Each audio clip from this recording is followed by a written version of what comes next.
आज हमारा पहला हाउस था। तो सबसे पहले तो हमारा परिचय हुआ सभी पार्षदों से, जितने भी हमारे स्टाफ है उनसे सभी से परिचय हुआ। और हमारे माननीय विधायक जी आए थे, उन्होंने हमें 4-5 सुझाव दिए हैं, जिसमें मुख्य सोलर लाइट्स और सीवरेज, ट्रैफिक जाम के बारे में उन्होंने हमारे को सुझाव दिया। उन्होंने बहुत अच्छे सुझाव दिए हमारे को, और विस्तार में सब पार्षदों से हमने समस्याएं सुनी और वो समस्याएं नोट की, और उन समस्याओं को जल्द से जल्द पूरा किया जाएगा। सर, जैसे सभी समस्याओं पर बात हुई, लेकिन शहर की जो सबसे बड़ी समस्या है वो है लावारिस पशु और बेसहारा कुत्ते। लेकिन इस पर जो है किसी भी पार्षद ने कोई अपनी समस्या नहीं उठाई। आवारा पशु और आवारा कुत्तों के जो काम पहले से चला हुआ है, आपको पहले पता लगा होगा कि हमारा पशुओं की पूरे शहर में समस्या थी, पर उनको आस्ते आस्ते हमने ठीक कर दिया है। आवारा कुत्तों के बारे में अगर हमारे नॉलेज में आएगा तो उनका भी कुछ न कुछ किया जाएगा। सर, आपने अपने वार्ड में जो है सीवरेज प्रणाली पे बात की है कि जो आपका बाकी का वार्ड है वो काफी हद तक जो है सीवरेज के साथ नहीं जुड़ा हुआ है, उसको लेकर भी जो है चर्चा हुई है, उसके लिए आगे क्या प्रयास? नागबाड़ जो है ज्यादातर सीवरेज से जुड़ा हुआ है। कुछ एक इलाके जो है जो छूट गए हैं, उसके बारे में मैंने हाउस को बताया और हाउस ने उसे जल्द से जल्द पूरा करने के लिए कहा है। देखिए, आज पहला हाउस है और मैंने एक कॉम्प्रिहेंसिव प्लान 2030 नगर निगम धर्मशाला का आज हाउस के सामने रखा है। उसमें बहुत सारे विषय हैं, लगभग 24 विषय हैं। उनके ऊपर हाउस काम करेगा और किस तरह से आय के साधन भी हमको बढ़ाने हैं, जो अपना शेयर है उसको किस तरह से यूटिलाइज़ करना है, इन सारी चीज़ों का विषय आज अंदर बैठक में मैंने रखा है। उसमें हमारा ये मानना है कि हम लोग शहर को किस तरह से दूसरों से अलग और दूसरों से अच्छा बेहतर बना करके रख सकें, और जो हमारे स्थानीय निवासी हैं उसके साथ साथ जो फ्लोटिंग पॉपुलेशन बाहर से आती है हमारी, चाहे वो पर्यटक हों चाहे अन्य लोग हों, उनकी सुविधाओं को भी और उनको कैसे मैनेज करना है, ध्यान में रखना है। एक जो प्रधानमंत्री नरेंद्र मोदी जी की सौर्य घर योजना है, उसमें हम चाहते हैं कि पहला नगर निगम बने जो कि 100% सोलर हो।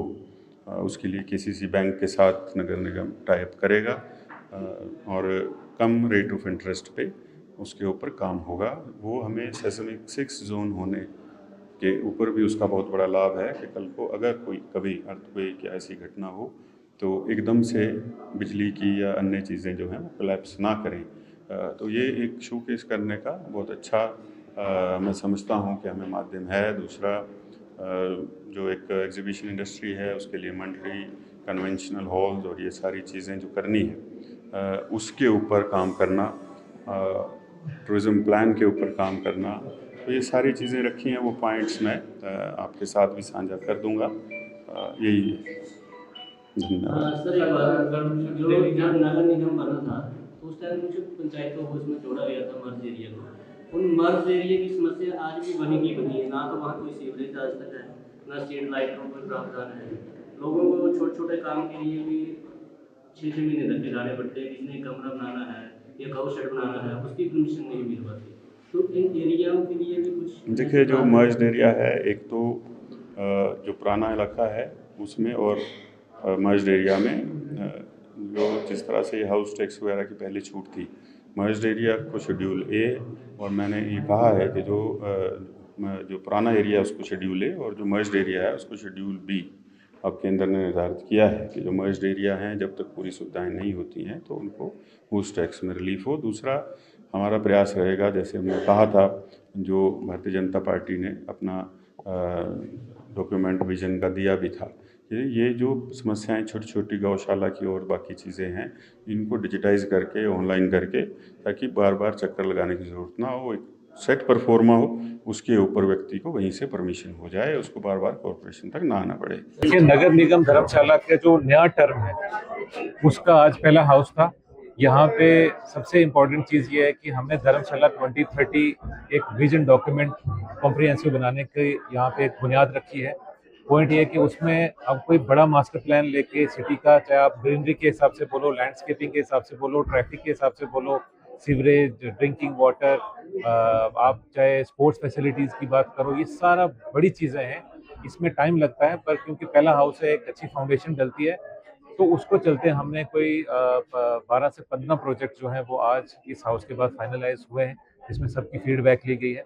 हमने ये इंश्योर किया है कि जो भी वार्ड जिसमें जो अपॉर्चुनिटी है वो अपॉर्चुनिटी फंडिंग के साथ मीट हो, ताकि किसी वार्ड में अगर एक चीज़ बनाई जा सकती है तो हम उस वार्ड को वही चीज़ देंगे ताकि वहाँ पे वो चीज़ बने और सिटी का ओवरऑल जो है पर्सपेक्टिव क्लियर हो। उसके अलावा हर एक वार्ड के काउंसलर साहिबान से हमने ये रिक्वेस्ट भी की कि उनकी टॉप 3 प्रायोरिटीज़ आएँ कि उनके वार्ड में इमीडिएट किस चीज़ की रिक्वायरमेंट है, वो उनकी प्रायोरिटी को लिया जाएगा। उसके हिसाब से एस्टिमेट्स बनाए जाएंगे किस वार्ड में कितनी प्रायोरिटी है और क्या इमीडिएट एड्रेस करने वाली बात है। मोस्टली सिटी के अंदर जब बारिश होती है तो काफ़ी हैवी बारिश होती है, तो ड्रेनेज का प्लान बनाने की ज़रूरत है। सिंकिंग जोन है, उसके लिए हम कैसे किसी टेक्निकल एजेंसी से टाई अप करें कि उसको हम मिटिगेट कर सकें। तो ऐसे बड़े बड़े प्लान्स की सोच रखी गई है, एक अच्छी शुरुआत है। बस ये देखना ये है कि हम कितनी हमें फंडिंग मिल पाती है। और अपना मेजर रेवेन्यू सोर्स मैं बताते हुए आपको खुशी है कि पिछले 2 साल के अंदर हमने जो है 3 करोड़ रुपया जो है वो सिटी का अपना रेवेन्यू जो है वो अपने ओन सोर्स का बढ़ाया है। ये बहुत बड़ी बात है और ये आगे और भी जब बढ़ेगा तब जो सिटी और नए जो इनिशिएटिव्स हैं वो अपने लेवल पे ले पाएंगी। अदरवाइज जितने आज इनिशिएटिव्स डिस्कस किए वो तो डीपीआर बनेंगी और उसमें जो है फंडिंग जो है भारत सरकार से, हिमाचल सरकार से और अलग अलग फंडिंग एजेंसी से जो है सीख की जाए। तो करोड़ों की जो पेंडेंसी है उसको लेकर कैसे काम किया जाएगा? उसमें देखिए वार्ड वाइज हमारा प्लान है। हमारे अच्छी बात यह है कि जो भी पेंडेंसी लोगों से हमें पहले पैसा लेना है वो आज सिटीजन सेवा पोर्टल में ऑनलाइन उसके डेटा हमारे पास है, सभी की लिस्ट है।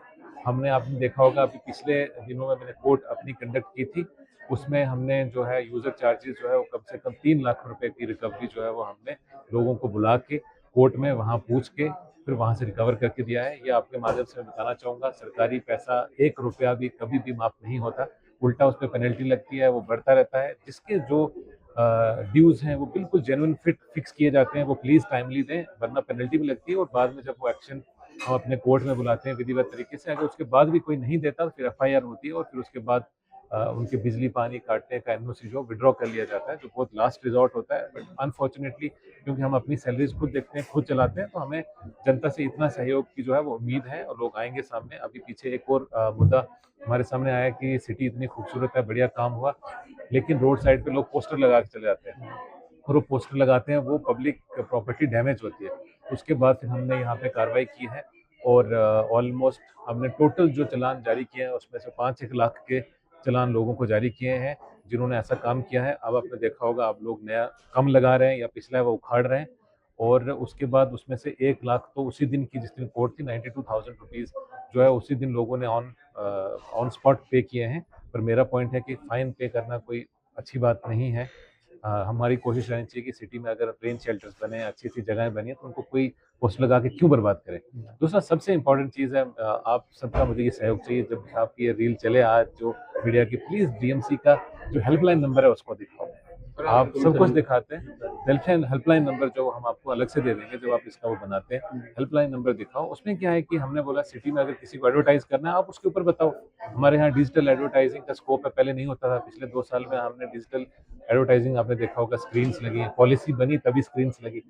अच्छा, उसके अलावा हमने यहाँ यूनिपोल नहीं होते थे, लोग पेड़ों के ऊपर लटकाते थे, वो भी एक टाइम था। आज आपने देखा होगा कम से कम 25 यूनिपोल, जिसमें से 15 से 20 ऑलरेडी लग गए हैं, 10 और लगने हैं। उसमें भी कॉर्पोरेशन का 1 रुपया नहीं लगा। हमने ऐसी पॉलिसी बनाई कि कोई भी प्राइवेट पर्सन आके इन्वेस्ट कर सकता है सिटी के अंदर, और लोगों ने किया।